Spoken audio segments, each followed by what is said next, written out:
Okay, I thought it was worth making a part 2 to the video. Why is America not the greatest country in the world? That wasn't the title, but it's the implication. So some things I covered were the size of America's penal population. It's biggest in the world. More people incarcerated than anywhere else. The fact that there is a serious problem with gun violence. The fact that you have an increasingly militarized police force who seem to be above all scrutiny, who seem to be able to get away with things that regular citizens wouldn't get away with,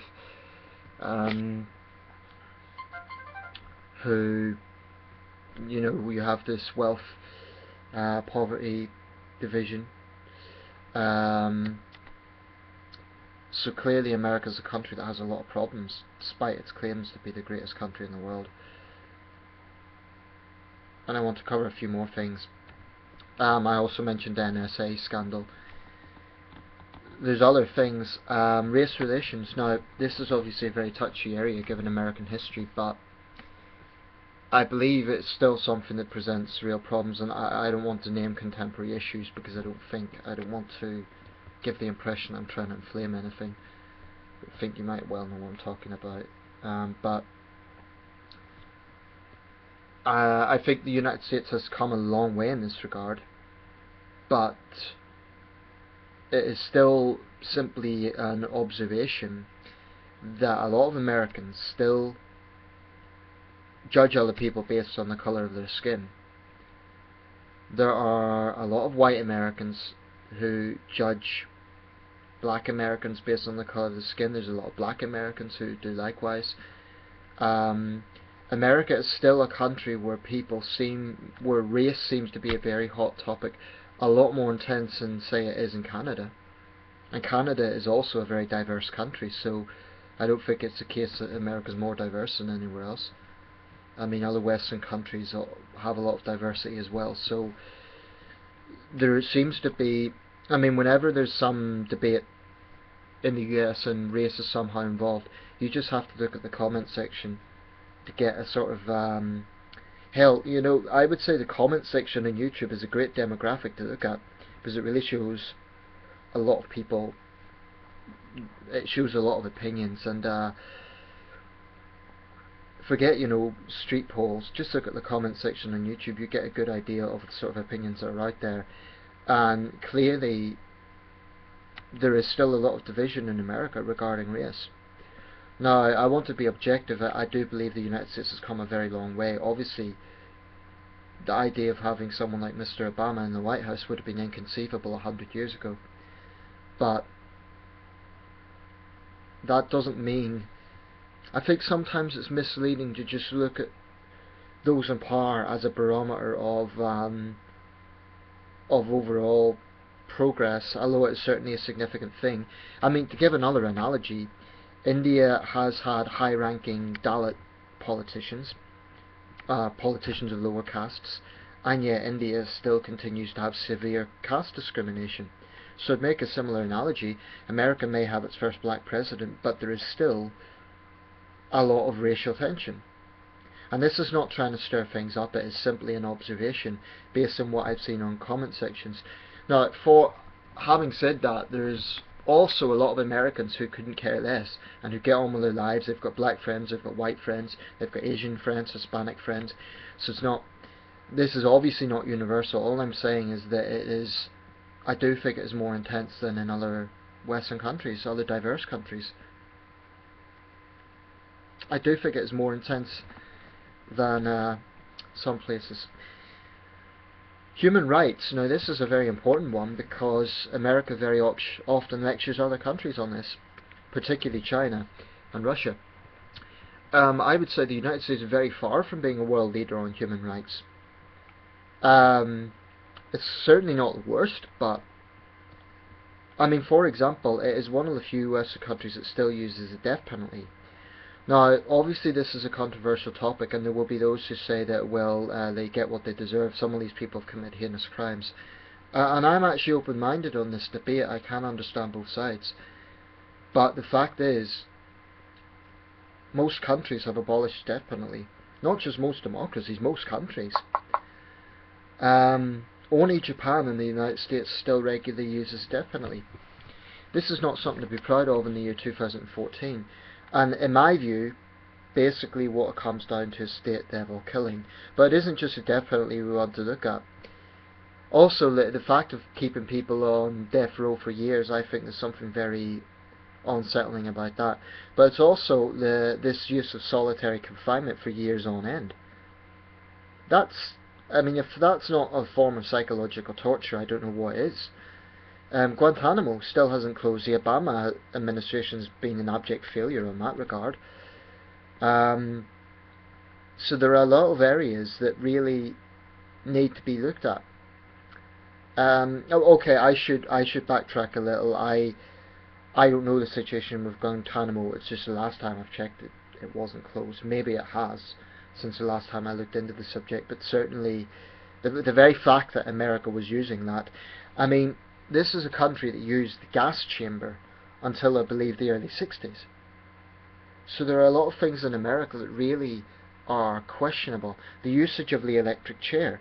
Now, I'm aware that lethal injection is a more common method these days, but the very fact that the electric chair exists, I mean, that's sinister. And it is not that I'm a bleeding heart on crime. I do believe that violent criminals, child killers and so on deserve harsh penalties, but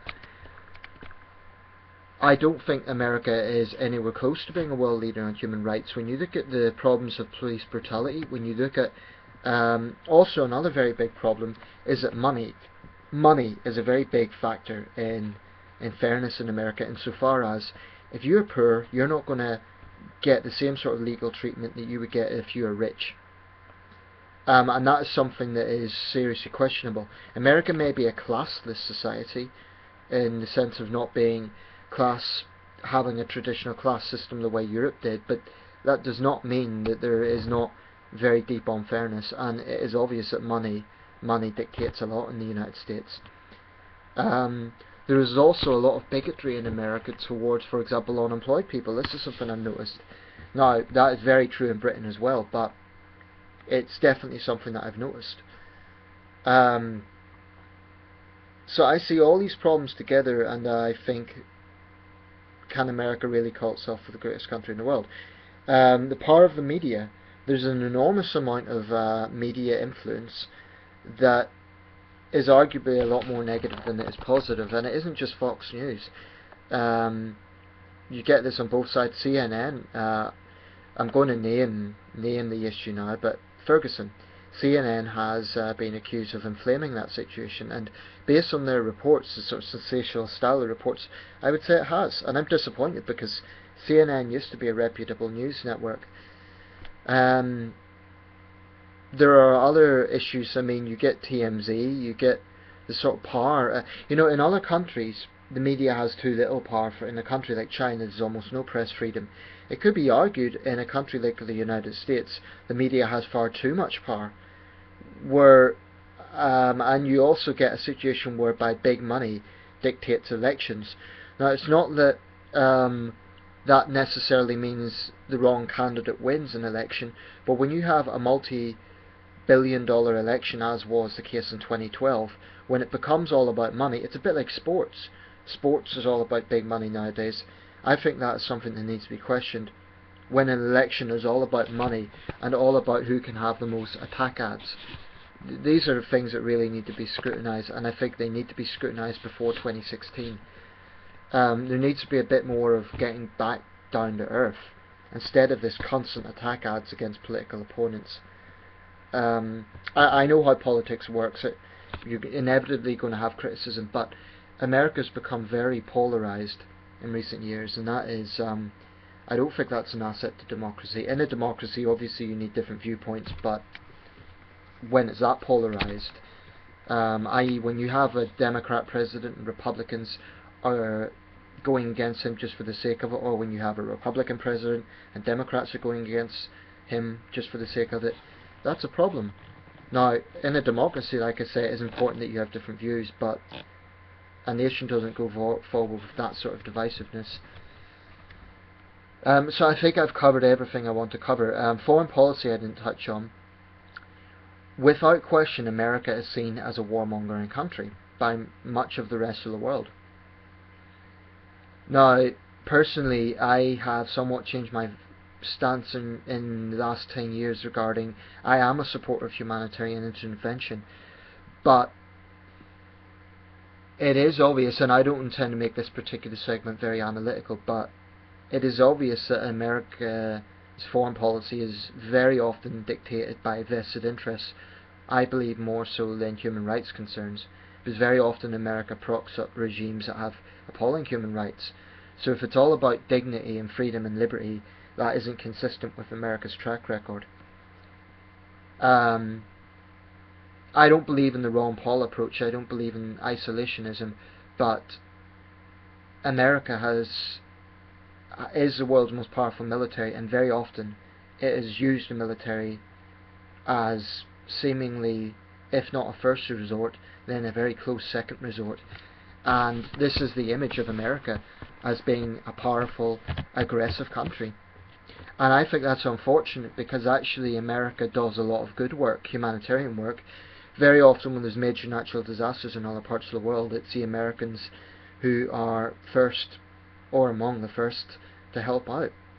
When typhoons strike the Philippines, it's very often the American Navy brings aid supplies. So American military power can be a force for good, but when you have the world's most powerful military, you have to be careful not to come across as an overbearing bully.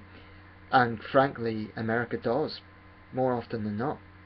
And I'm saying this as someone who does believe in humanitarian intervention. I'm not a pacifist. I believe there are times when military action is necessary, but far too often America has isolated itself when it really didn't need to. And to Obama's credit, he has understood this.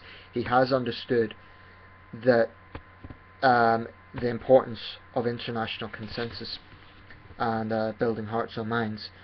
That doesn't mean that his foreign policy is faultless. I mean, the drone strikes is certainly something that can be questioned. And there is, frankly, sovereignty issues in some foreign policy decisions. Anyway, I've covered more or less everything I want to talk about, so I'm going to leave it there, but let me know your thoughts. And again, just to reiterate, these videos should not be seen as anti-American in any way. All I'm doing is talking about what I believe are America's problems. Oh, by the way, one issue I forgot to mention, health. And this is not being funny, but obesity, for example, America is very far from being the healthiest country in the world. So in all these areas, America lags behind. You look at a lot of international rankings, it's absolutely not the case that the United States is number one. In many of those rankings, the United States is very far down the list. In fact, I saw an interesting video with Jeff Daniels. I forget what it was called, and I'm not sure what film it was from, but he made a very interesting speech about this, and he covered quite a lot of the things I've covered. Just to be clear, I'm really not anti-American. I think there's many great things about America. It still remains a major cultural center. I mean, it provides, when you think of companies like YouTube, Facebook, they're all based in the States. America is a very influential country, but precisely because it is a superpower, precisely because it does have such influence on all of our lives, this is a country that actually impacts the rest of the world, then I think it is important to really reflect on what American power and prestige means in the 2010s. So thank you for watching, and let me know your thoughts if you're American. If you want to refute some of my claims, that's no problem, but I would ask, do it respectfully. Please don't get all defensive and say, oh, you're a foreigner, you don't know anything, etc, etc. I'm trying to make these videos objectively and respectfully. I'm not trying to just slander America. There are many, many good things about America. I haven't felt the need to raise all those issues in this video because they're already, a lot of those things are already well documented. If I might come to a point where I make another video about that, but take my word for it, I'm not anti-American. It's precisely because I like America so much, in fact, that I feel the need to talk about its problems.